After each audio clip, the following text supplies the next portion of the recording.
Hopefully. Tell your story, tell your story, tell your story. Can't nobody tell a better pain of glory. So tell your story, tell your story, tell your story. Better you than people finding out on more. So tell your story, tell your story, tell your story. Can't nobody tell a better pain of glory. So tell your story, tell your story, tell your story. Better you than people finding out on more. Tell your story, tell your story, tell your story, tell your story. Can't nobody tell a better pain of glory. So tell your story, tell your story, tell your story. Better you than people finding out on more. So tell your story, tell your story, tell your story. Can't nobody tell a better pain of glory. So tell your story, tell your story, tell your story. Better you than people finding out on more. Tell your story, man. Okay. So let's get into it. So today our special guest is Ms.Tutu, and we'll let you we'll let you tell your wonderful story tonight. Thank you everyone for joining, and thank you Ms.Tutu for telling your story. Sure, thank you. I'm excited. Thanks for having me. So my name is Tutu Mulatu. I was born in Ethiopia.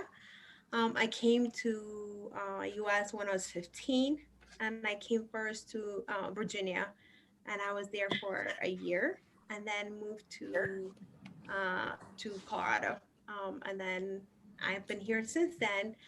I went to high school here. Um, so it's kind of a culture shock, moving from Virginia, which is so uh, diverse. The high school I went to is so diverse. And then coming to Thornton High School, which is not diverse, it was very culture shocking. I was like, oh my God, I hated it. It was only me and my sister, the only Ethiopians. Okay. There's probably 8 of us, Black people, but there was Hispanic, but it was very culture shock. So the first day, people were nice. They were like, "Oh my God, where did you guys come from?" You know, the first day, these 2 girls came, invited me to their house during lunchtime because it was off campus. You can go for lunch. I went with them. They were really nice. They had a cat, so which I was terrified of because I don't like cats. They should not exist. Dogs are great. So they took me to their house. They were really nice. They offered me food and, teenagers, right? They offered me to drink and to smoke. Don't ask me why I did not take their offer. It's by God's grace looking back. After I said no, thank you. They were nice. They did not force me anything. We came back to school.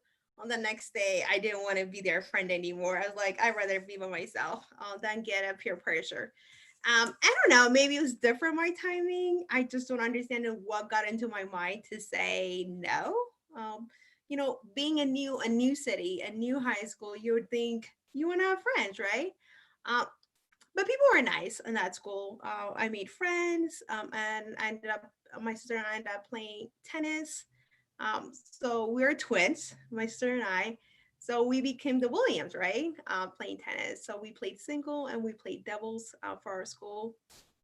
And then in the summertime, we played for the city of Thornton. That's where we went to high school. So it was really fun.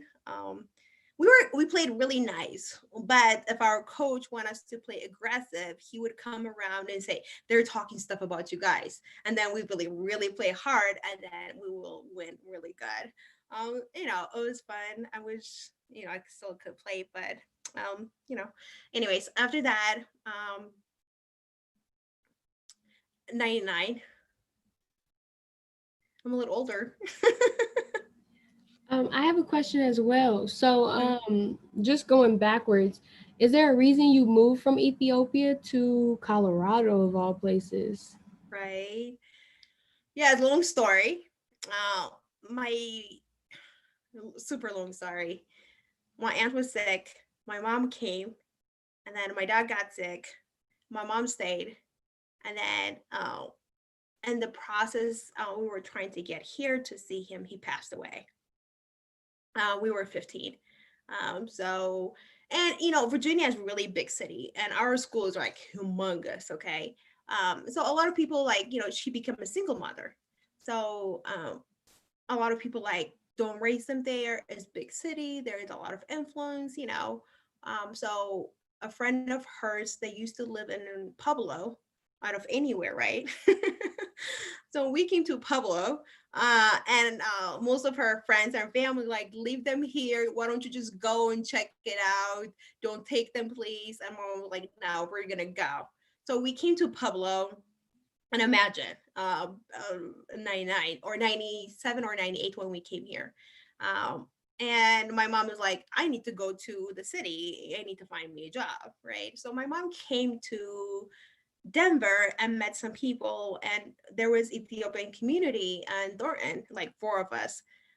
So she kind of rented a place here, and then in a week she brought us back to Thornton, and we've been here ever since. Awesome. Okay, you can continue with your story. Okay. So after high school, I started working. I haven't worked until I graduated from high school. So I started working in Sonic. I hated it. I said, no, I'm not going to do this. And then I ended up working at Walmart that summer. And then I ended up enrolling for community college, Front Range Community College in Westminister, to do my 2 years. I started a pre-pharmacy, and then I was like, I kind of like science and numbers, but I did not like biology. But I like chemistry. So I was like, I can do this. And then Excuse me, I have one more question. okay. So, just because I really want to get like the foundation, like where you're from. You know what I'm saying? So, well, I have two questions. So, one question is, how was it living in Ethiopia? If you remember any of the experiences from there, and then how was like your parents' relationship growing up? And then after that, after you answer that, Okay. Um, Living in Ethiopia was good. So considered not we don't live in the jungles. We don't live with the lions. That's how people, I will get to it. My students would ask me, did you live with the lions? Did you run with them? Like, no, we did not. I did not live in a tree. Okay. So we lived in the city. It was just normal. I was fortunate enough. I grew up with my parents, both of them went to college. Both of them had a good job. So we went to a Catholic private school when we were back home. So I had a good foundation with my parents because they were both in our life at that time until my dad passed away. So, it's not America, but at the same time, we had stuff, right? It's not going to be like you go to the store and you have 20 if I can speak, 20 cereal boxes. It's not that. Or, it's not like that. It's just like you live day to day. You go, fortunate enough, we had a housemaid, fortunate enough, like people would do that kind of stuff. So it's not America, but at the same time, we had access to things. We had water, we have electricity.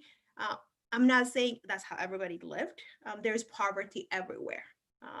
So I think the good thing is because of my foundation, my high school where I went to was a private school, small school. So, I learned English when I was young. So when I came here, it's not like, oh, I don't know. I knew English. Yeah, maybe my accent is different, but I understood English. I can do all that kind of stuff. Just to point that out. So when we came to Virginia, they put us in a class. And my mom, one day, she's like, what class are you guys in? We did not know. We told her, she's like, no, you're not going to be in that classroom. Again, I will talk about it later on, is that just because we're from different country, just because we speak English with an accent, they thought we cannot understand things. So they put us in a much lower class. Like it doesn't challenge you. So right away, my mom like figured out, she got us moved out of that classroom. Did I answer both questions? yes, you did. And then we have a Okay. question from Mark, and then we have a question from G. Okay. Well, my question was gonna be if you were familiar with English before you moved to the Virginia, and like I was gonna ask how that process was learning, because I know how well spoken you are, so it was just I was just gonna ask. So You kind of answered it yeah, I'll tell you in that that. last. So when from zero, or we call it zero, from kindergarten to I forgot it, maybe seventh grade or eighth grade, I don't remember. English is a subject. Okay. But once we hit, I can't remember it again, it's 7, 8, 9. Once you hit that grade until 12th grade, every subject is in English. So you already kind of learn English throughout your year. And also, again, when we moved to Thornton high school, they want to test us, like we don't know how to understand like silly words. And they called us one day to the office and like, we're gonna test you. Can you comprehend? Is like, okay. I mean, I would never forget it. One of the word is yawning, and they got so surprised. I knew it. I was like, why you're surprised?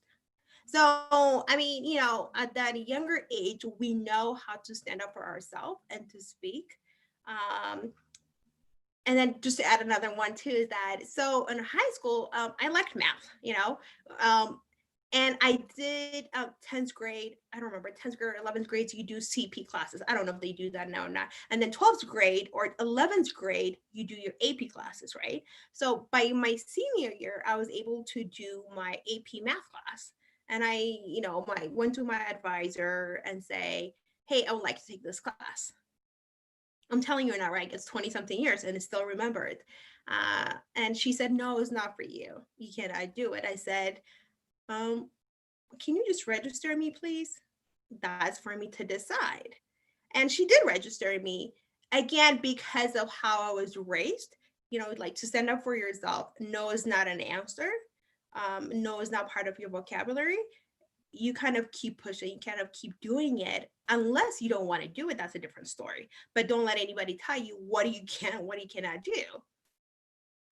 So imagine this is 20 years ago, right? And after so many years after that, I became a math teacher. I'll get to that later on. Okay, so I have a couple questions. But first, I don't know if you answered it already, but there was a question in the chat from Angela that said, "What year did you graduate high school?" Yeah, I graduated 1999. Okay, I was a baby. Sorry, I'm not reading the chat. Oh no, you're fine. Okay. And then my question was, so when you came, from Ethiopia to America, did you experience like any racism? Since from high school to college, not really until I went to grad school. Yes, it was. Okay. I will talk about it now, or I can talk about it now. It was painful time going to grad school. Like literally, I would leave class in the middle and then go talk to my undergrad advisor.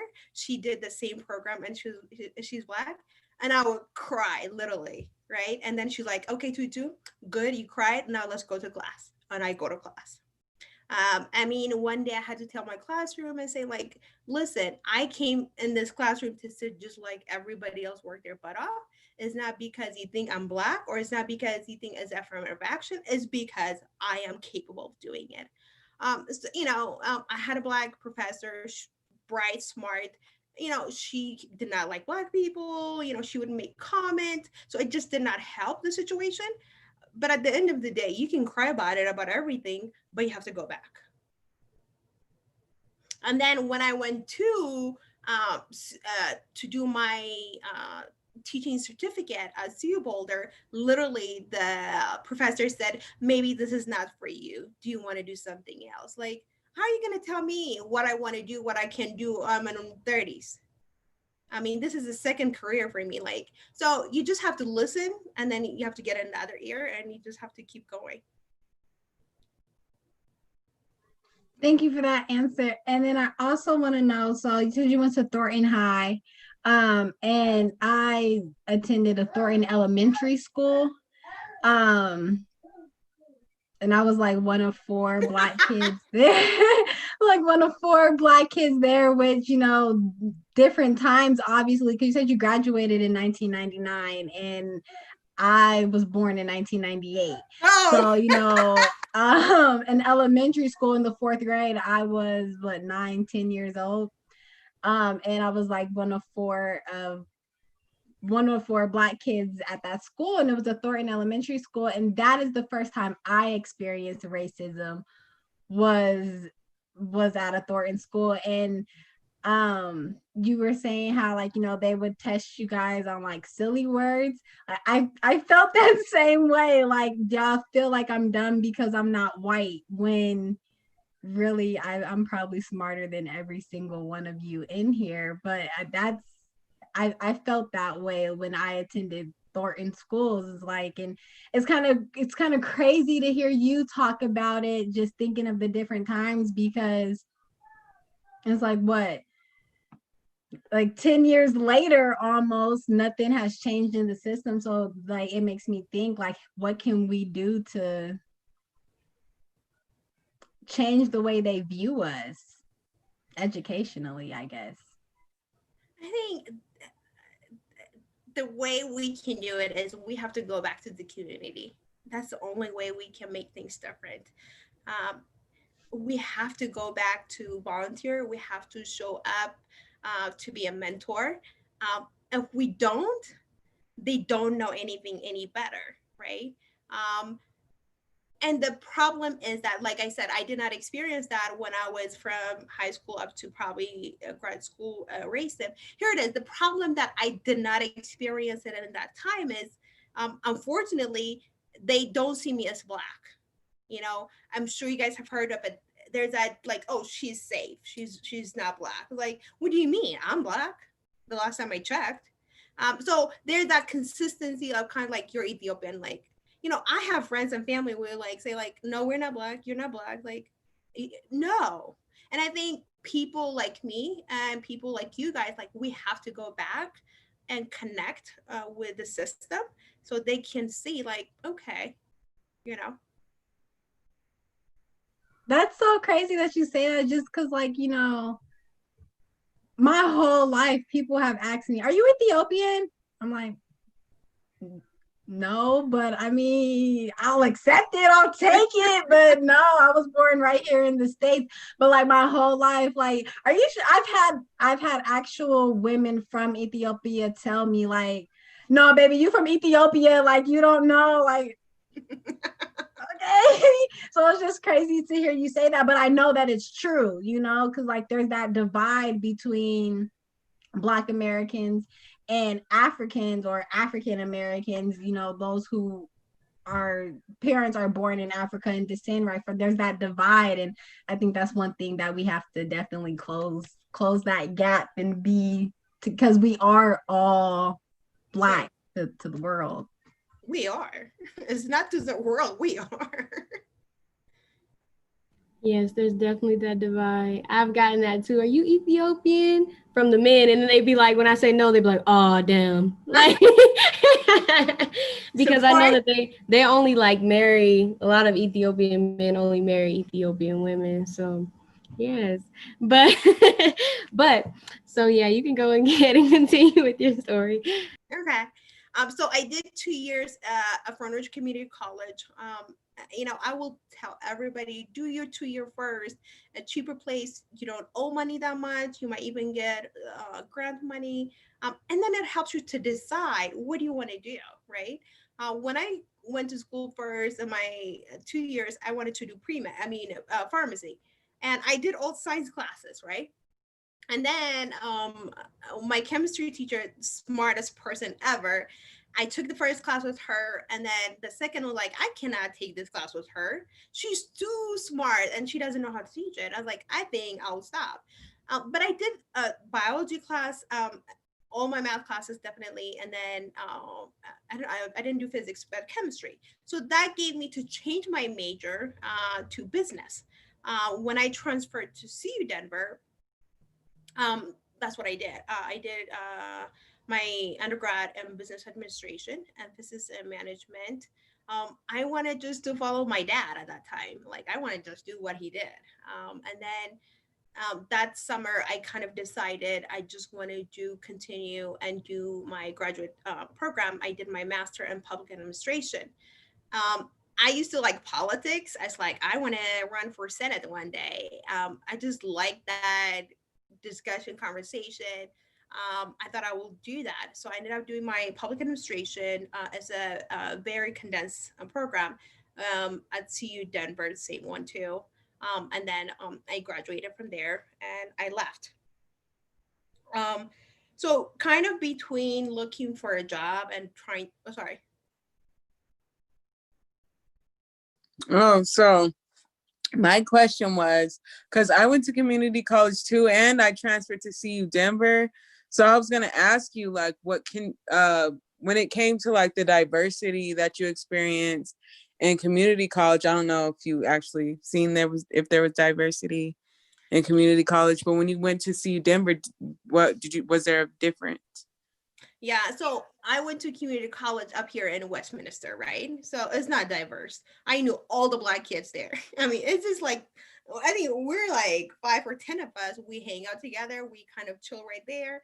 I knew everybody, but in a sense, because we're getting older, I did not see or felt any kind of racial tension or weirdness of it from professors or anybody. It was like some of the professors like amazing. They're helpful. So it was not diverse. I mean, because of the location. But when I went to CU Denver, I loved it. I loved it. I did not feel like I'm the only one sitting in the classroom. It was like not only Black and white, but there was Hispanic, there was Asia, from people from different country in your classroom. So I really love that diversity. I did not feel like I was by myself. It really, really make a difference.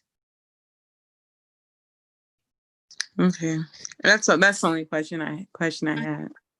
So between like after I graduated from grad school, trying to figure out and looking for a job, I went. I don't remember timing frame, but I went to Philadelphia. My ex-boyfriend used to live there, and I used to go there quite a lot there.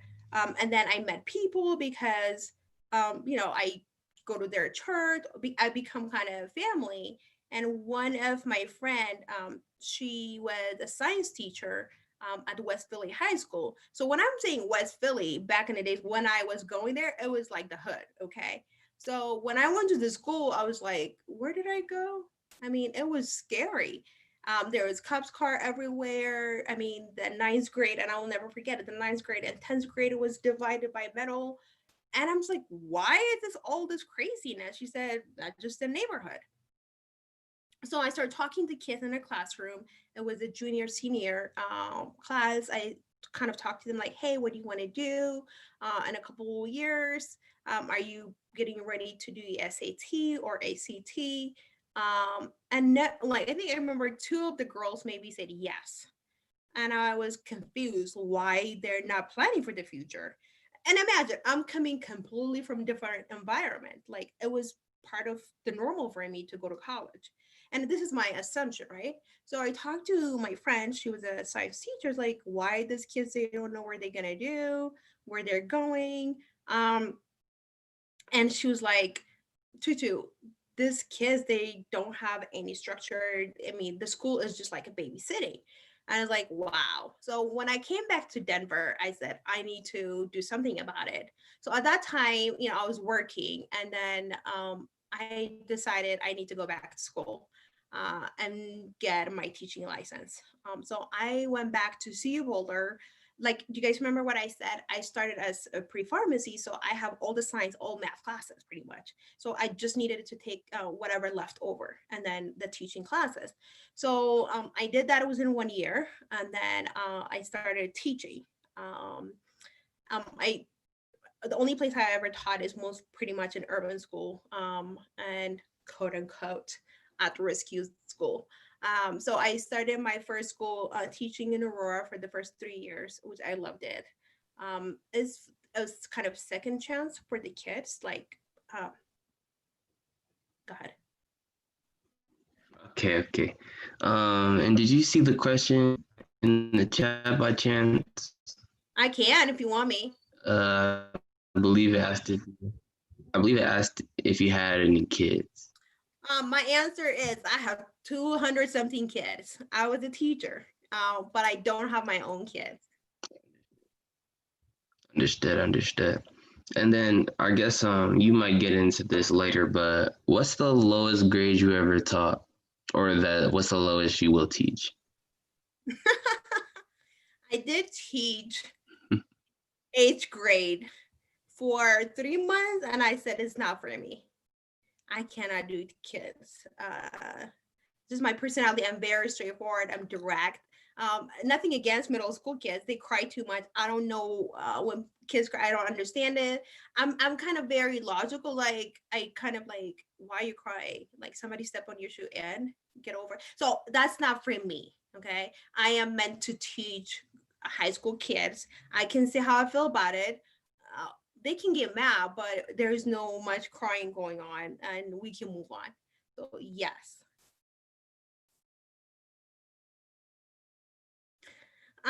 So wait, hold on.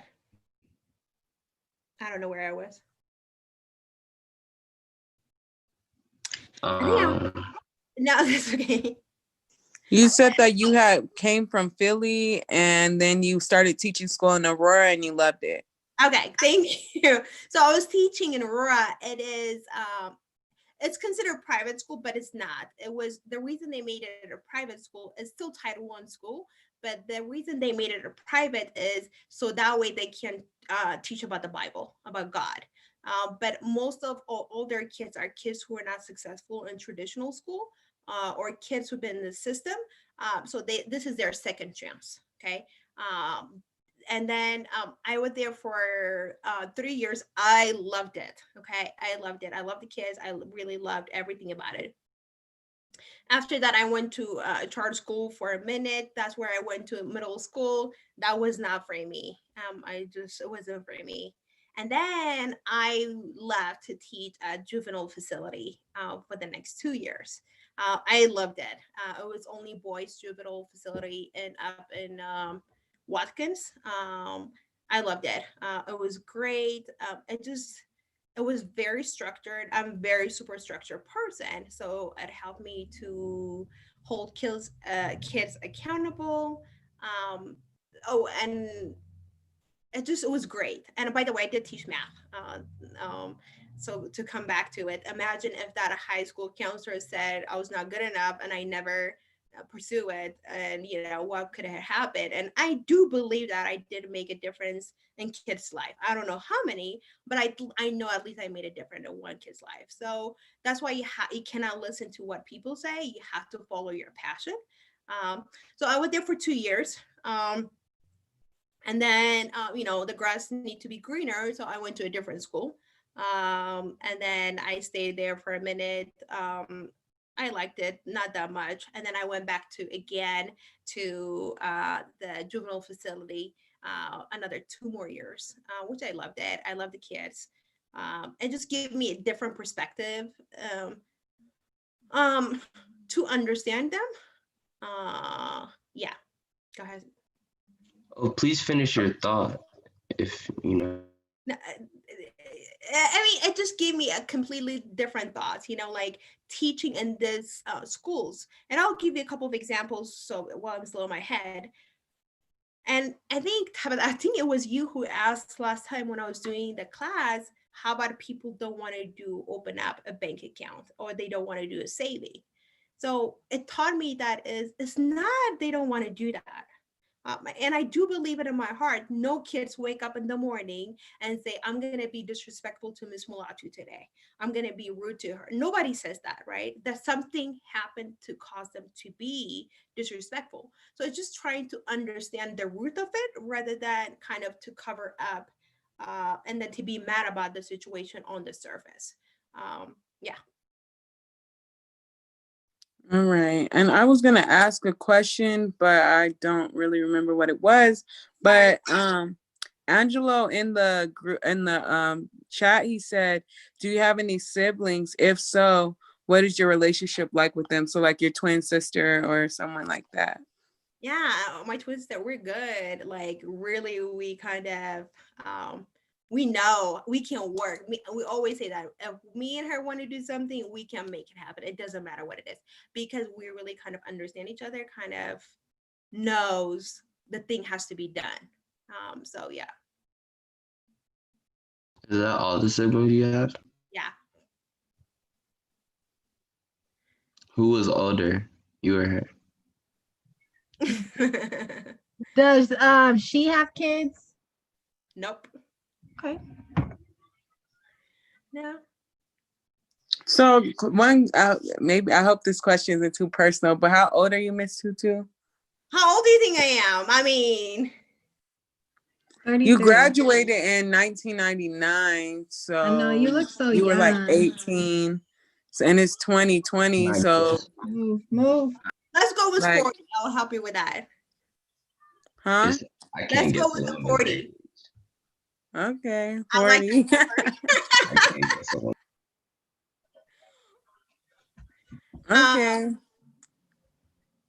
So one You thing do not look 40. thank you. You know, I think that was like when I was teaching a juvenile facility.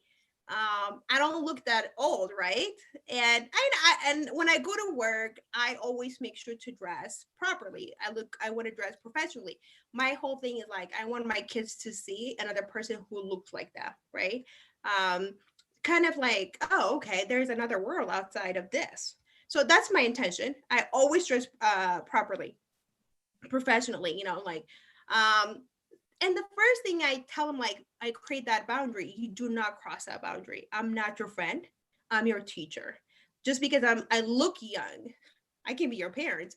Just because I look young, and I think it's like you teach them, these kids, you know, like I'm not only teaching math, I'm teaching them life skill. And then you know sometimes they make a comment about it, and I would be mad about it, and they were like, "Why are you mad? You should be happy." It's like I don't need your compliment. I'm your teacher. You need to learn the boundary when to make a comment to a grown person, especially a teacher. And you know, you're teaching them little by little life skill. And they think I'm crazy, which I was. They would be like, "Miss, you go from 0 to 100 real quick." I said, "I will." And I think because what I want to make sure that if they can do it with me and I can teach them, right? Imagine if they do it with someone else, they might not have second chance. Um, you know, even now in my day job, I have some clients would make a comment, and I will kindly say, I will teach you. Make sure you don't say that again to the next person. So that's what I loved about it, working in that environment of school.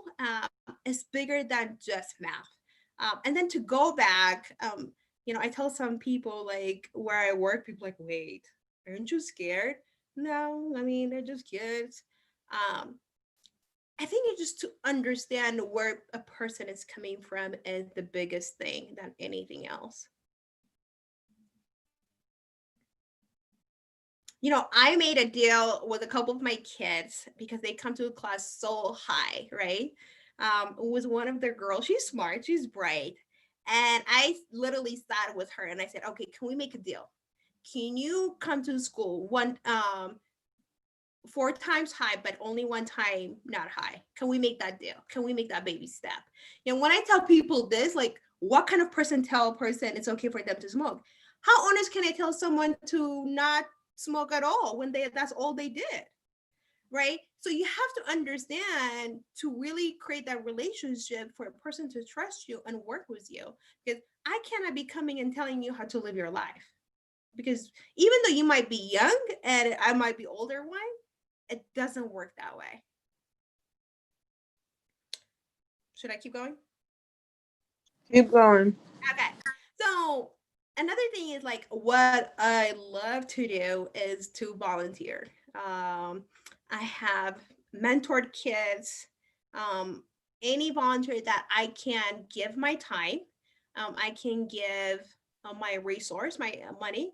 I think is important to whatever you believe in. Okay, we don't believe in the same thing, but I think it's very important to give back to our community. I did do Bible study for Adams County, Brighton juvenile facility for a long time, and also I did teach at Jefferson Hills. That's another facility. I just want kids, their kids, right, whatever their location is at, to be able to see, and mostly is 90% or 98% of the time is people of color, Black and brown, who are in this facility. So I feel like it's important for me to go and kind of talk to them, create a relationship with them. Okay, what else do I have to tell you about myself? I don't know. Any questions? I didn't see the chat. Are there any questions in the chat? Okay. So, oh, go ahead.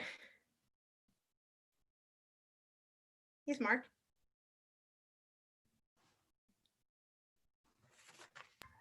Okay, Mark, so you're muted. my bad. Yeah. Okay, so dang, I don't know how. Okay, yeah, I got it. So, do you have any like travel plans in the near future, anything like that?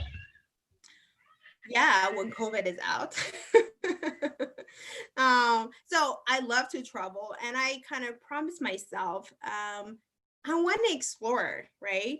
Again, everybody has different. When we talked about it the other day, like your finance, like some people want to get a car, some people want to get this new clothes. Mine is that I want to travel the world, and I made it a commitment to myself to do that, and even the US too. So I pretty much, I can say that I have been so many places. Just in December, my mom retired and went back home, so I went with her. And then after that, I went to the Middle East for 2 weeks. It was really nice. I think you learn from different culture, you learn from different people what is important in life. And also, one thing I learned is that we don't have to always be on the go. We can stop. Other countries, they don't always keep going. They stop and have time for themselves, have time for their family. So in September, we were gonna go to Argentina for a couple of weeks. Me, my sister, and my mom. Just did not happen, and hopefully when that opens, we can go. Tabitha, did you have a question? Oh, I have one more. Just how many languages do you speak? I just speak English and Amharic. It's Ethiopian language. Just Okay. So my question is going to be a deep one. So if you don't want to answer it, girl, Ms.Tutu, I understand. So my question is, have you ever thought about having children? And I don't know if you're actually married or not, but have you ever considered that traditional lifestyle? I don't know why it never, it's like it never thought, I never thought about like having this child pregnancy. It wasn't something in my mind, but I always wanted to adopt a kid. So my goal is like, I'm not married, by the way, to answer that question. I'm single. So my goal is like, hopefully I can adopt a kid. I want to adopt 2 Black boys. It's just, the reason I say boys is that because of my work experience. Um, a lot of my kids who were in, when I say my kids in the juvenile facility, if they had someone in their and their household to mentor them, to love them, to show them, they wouldn't be there. Nobody chooses to be there, and nobody chooses to live a lifestyle so hard. So that is why I really like it. Just, they're good kids, man. It just, the environment made them to kind of, I don't know. Yeah. Oh, I just see that Black people make me that I'm too terrified to go online, but thank you whoever suggested that. I'm too scared.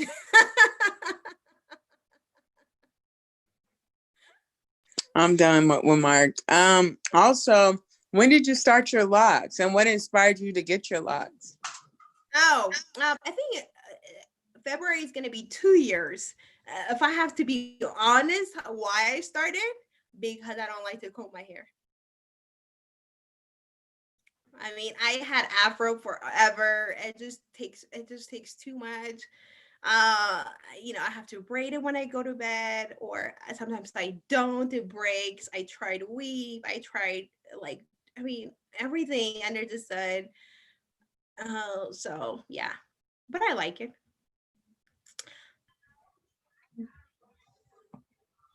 Okay, last comment. Okay. I I choked on my spit. I just want to say that your locks look very, very nice. Thank you. And so would you ever consider, because your mom, I had a friend, her name was Leah, and her mother also moved back to Ethiopia. Like, she's like, I can't do America. America's not for me. When you get older, do you see yourself moving back to Ethiopia? I don't know, to be honest with you. I don't know. I mean, if I get married, I don't know. It's gonna be two people decision. So I don't know what tomorrow brings. Do But you ever? Oh, go but ahead. if I Sorry. get the chance, like this, I would go somewhere else. It doesn't matter where. Actually, last year after I came back from Oman as a Middle East next to Dubai, I was looking for a job to go there to be a teacher, and it just did not happen. And COVID happened, so I'm willing. I'm open to go try a different country. Do you ever miss Ethiopia? Yeah, I mean, I have so much family. It's home. Okay. I have a question. So, you moving here from Ethiopia, do you feel like America has stripped you of your Ethiopian culture? No, nobody can repeat nothing. And it's me. I decide how to interact, how to talk, how to live my life. People have opinion at the end of the day. That's their own. But no. Okay. Awesome. Awesome. Can you dance? Can I dance? Yeah. I think so. I have another question. So, as far as you telling us about your story growing up, and how they were testing you on words, and trying to make you kind of feel inadequate, what's your advice to some of those kids that feel inadequate in their learning environments by their teachers, or you know? Yeah, I think a teacher makes a difference. I mean, if you have a horrible teacher, it will completely change about school. If you like school, you don't like school. Um, I think, oh boy, when I have kids coming to me and say, Miss, this teacher, that, I don't take sides, and then especially with the black kids, they'll be like, Miss, this person is racist, da da da. I always joke with them like, oh, I'm racist too. But I always try to build a bridge with the student and the teacher. Here is the thing is that at the end of the day, we have to learn how to coexist with someone else, right? There is no Black Wall Street. There is no only Black place. There is no. We have to learn how to coexist. When I leave work and I come home to my friends and my family, I have that support. But I think it's just finding understanding. If the teacher is not changing, then it's fair to go and change the teacher. But I think it's important for us because I've seen students shopping teachers. I think that is something I would really say. And also, parents need to be involved in the school system. I have seen principals say stuff, teachers say things uh, because they know their parents are not going to show up. Um, so our parents need to show up to school. It's not because they're mad about something, but they need to be understanding what is going on, how the decision is being made is affecting my kid. Why is my kid always stressed going to this teacher's classroom?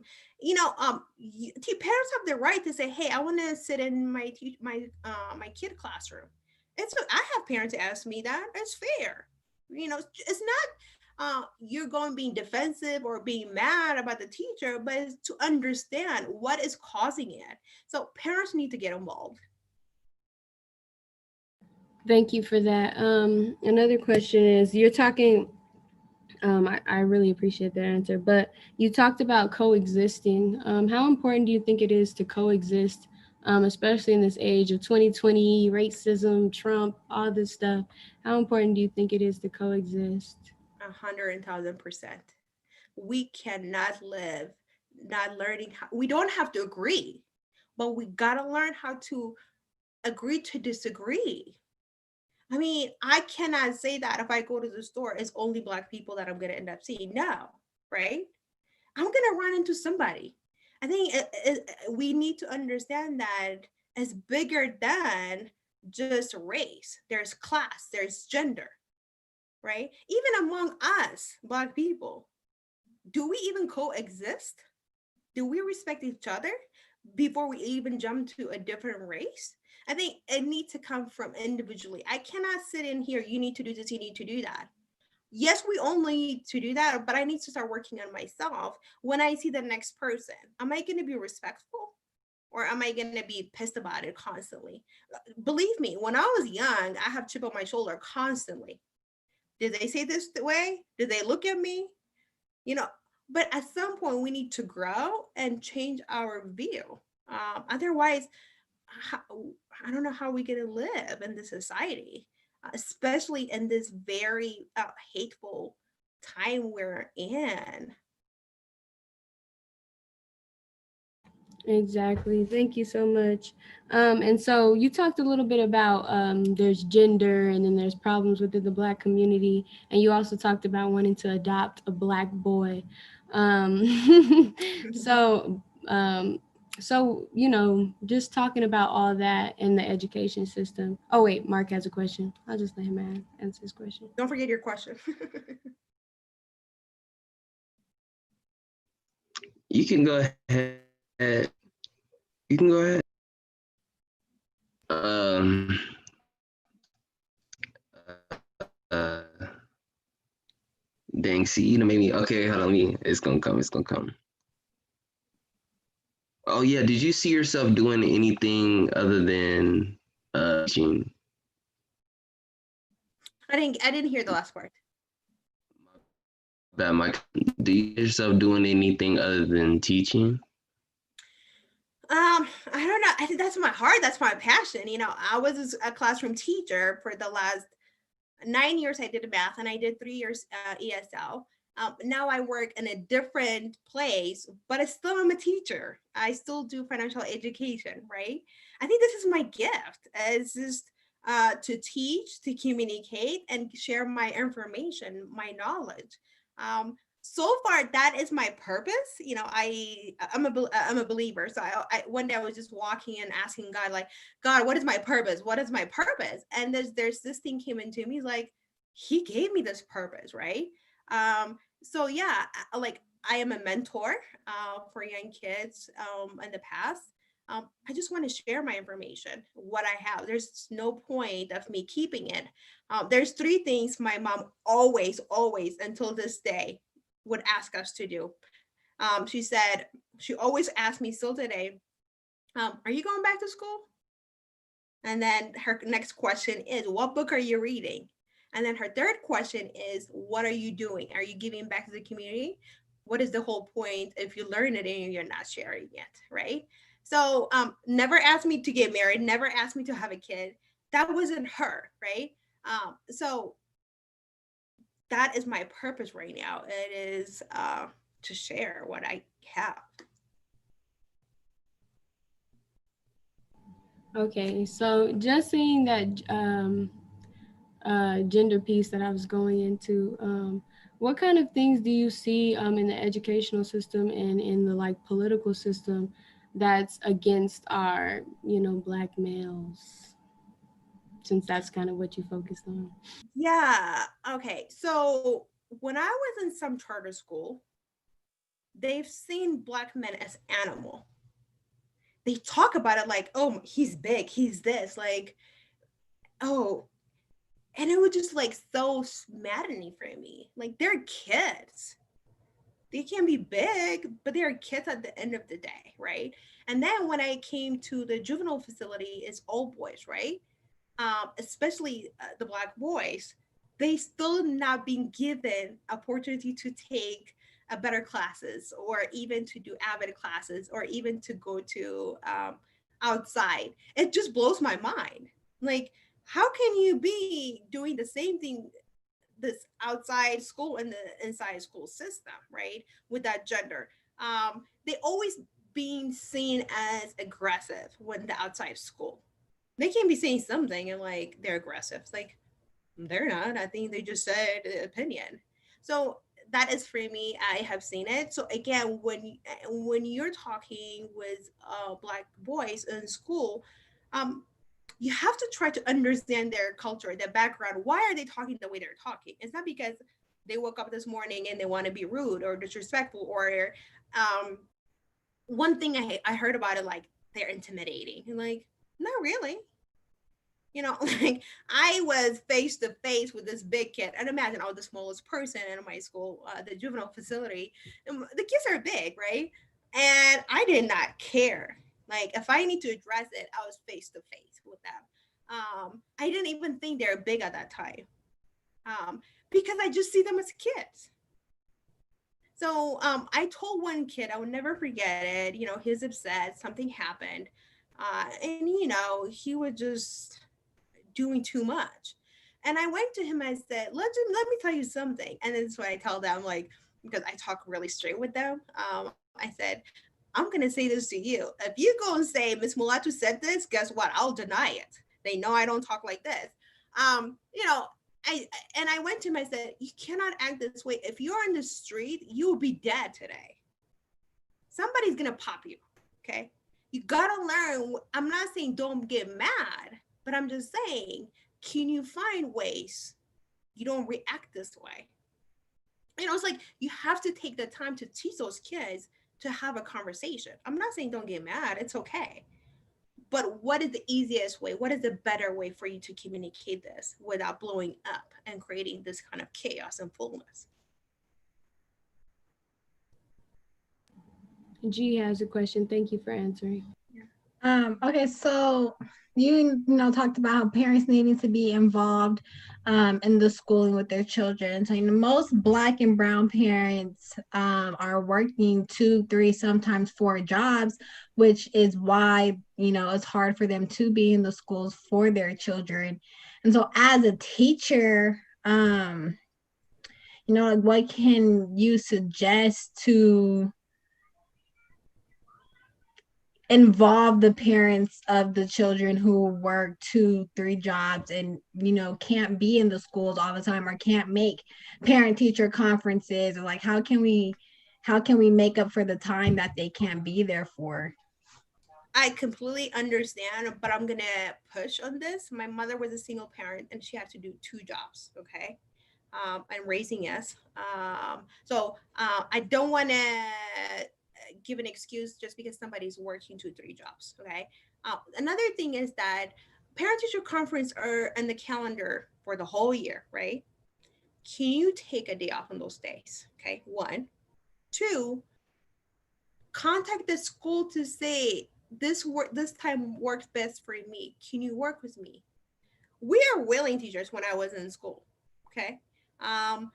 But there is always a pushback from parents saying, I'm busy, I'm working, this and that. And even I had a parent to tell me, saying like, after I called her to say, this day, this time is parent teacher conference, after I gave her so much option, she had the nerve to tell me to remind her and to text her. Come on now.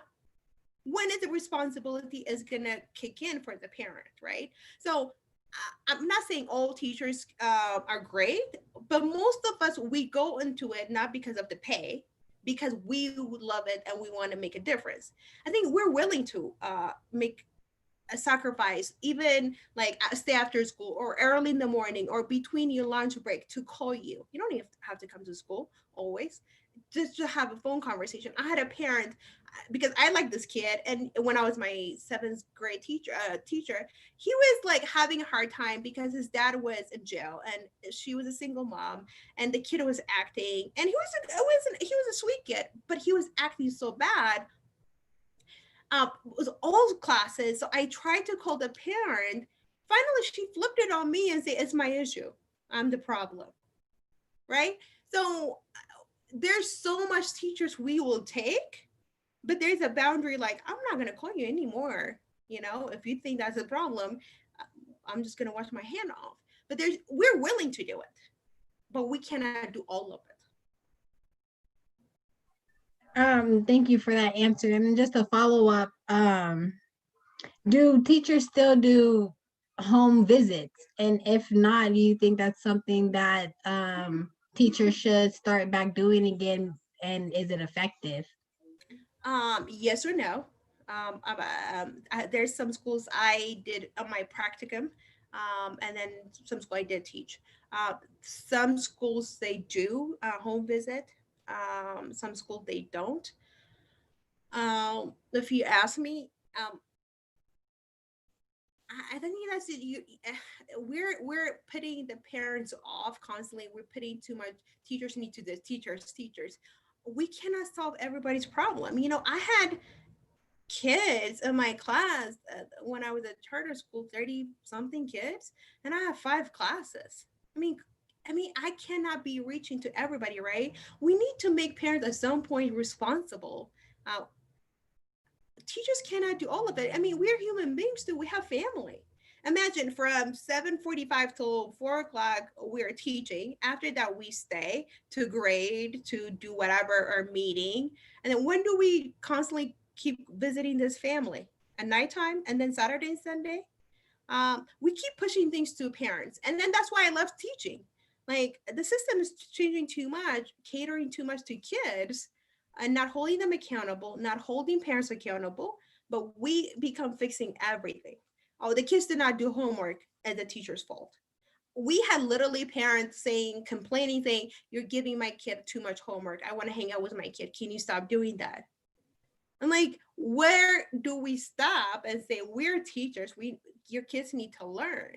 That's why you send your kid, right? There's one job for a kid: go to school and learn. Parents do the rest. I don't know. I'm not trying to be hard, but as a former teacher, I just left not too long ago. Young teachers, people like me, yeah, I'm not young, but leaving because, and the ones retiring, that's why we are shorter of teachers. Yes. Thank you for that. Yeah, I really thank you for that. There is a point where parents have to take accountability for their students. But we are coming down on time. Mark, you got any more questions before I ask the final? Can I Okay. say something, if that's okay? I know we are like on the dot almost. The last part of my life right now, what I'm like passionate about is trying to reach out to much younger kids, to start investing, to start retirement, to start creating, building an asset for themselves. That is what is right now I'm working on. Is like, as much as I can reach to anybody who can listen, who has 2 ears willing. That's what I'm doing. Like, friends, family, start something for young kids now. We cannot be sitting here and talking about the wealth gap and say like, oh, this happened because of this happened because of that. Like, what are you doing? Again, I need to be accountable for me and my household, right? We need to start doing that. We cannot just wait for someone to come and save us, or say like, they did not teach me. Yep, they did not teach you. Guess what? You heard it from me. And then I'm hoping that, people say like, how can I pay you? I don't need your money, but you need to tell someone else, right? So someone else can make a difference in their lives, can do something, create some kind of, start a small wealth, and then promise the other person will do it. That's the only way we can reach and make it a bigger dent. Otherwise, if I'm just holding it for myself, it's not going to be any good. Thank you so much. Okay, you pretty much answered it, but what's the one piece of advice that you? I guess I'll go with well, yeah. What's the one piece of advice you would give anyone that you would want anyone to get from hearing your story? Do not let anybody tell you how your story is going to end. Do not let anybody say you can't. You're in control. Thank you so much. We appreciated you, Ms.Tutu. And we end with our 3 snaps. So everybody unmute yourself.